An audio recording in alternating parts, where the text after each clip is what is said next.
Hello बच्चों, let's read this question. The question says ovulation in the human female normally takes place during the menstrual cycle. So question ने पूछा है कि जो female में ovulation होता है menstrual cycle के टाइम वो किस स्टेज में होता है. First, just before the end of the secretory phase. secretory phase के एंड होने से पहले होता है. Second, at the beginning of the proliferative phase. proliferative phase की बिगनिंग में स्टार्टिंग में होता है. Third, at the end of the proliferative phase. proliferative phase जब एंड हो जाता है तब होता है. Fourth, at the mid secretory phase. secretory phase में बिल्कुल मिडिल में होता है, बीच में होता है उसकी. So the key concept is ovulation. And what is ovulation? Ovulation क्या होता है? Release of egg from the ovary. जब एग मैच्योर हो जाता है और ओवरी से रिलीज हो जाता है, दैट इज कॉल्ड ओव्यूलेशन. सो जो मेंस्ट्रुअल साइकिल होती है उसमें 3 फेजेस होती हैं. फर्स्ट होती है bleeding phase,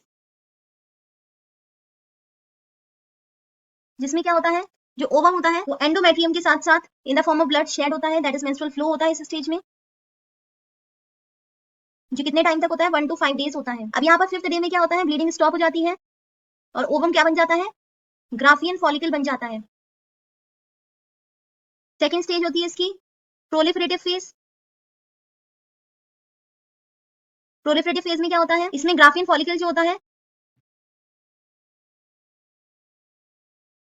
it grows and develop, बढ़ता है उसका साइज, तो डेवलप होता है, बड़ा होता है.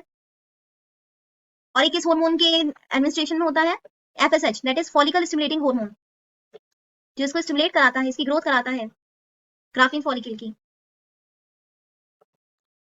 और एक कब होती है, 5th डे से 14th डे तक होती है प्रोलिफरेटिव फेज.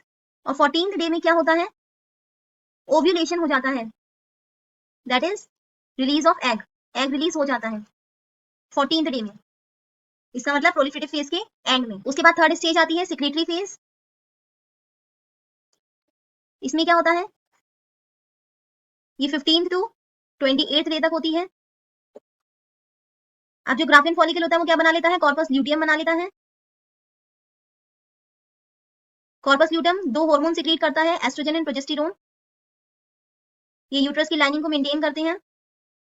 अगर इस स्टेज पर स्पर्म मिल जाएगा तो फर्टिलाइजेशन हो जाएगा, प्रेगनेंसी हो जाती है. तो उस टाइम पर प्रोजेस्टेरोन क्या होगा, ज्यादा सिक्रीट होगा.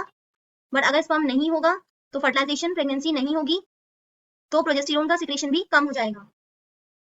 और उस स्टेज पर और क्या होता है, नो प्रेगनेंसी के केस में जो कॉर्पस ल्यूटियम है वो एंडोमेट्रियम के साथ एंड एग के साथ डिसइंटीग्रेट हो जाएगा, ब्रेक डाउन हो जाएगा इसका, और ये क्या कर लेगा, नेक्स्ट मेंस्ट्रुएशन स्टार्ट कर देगा.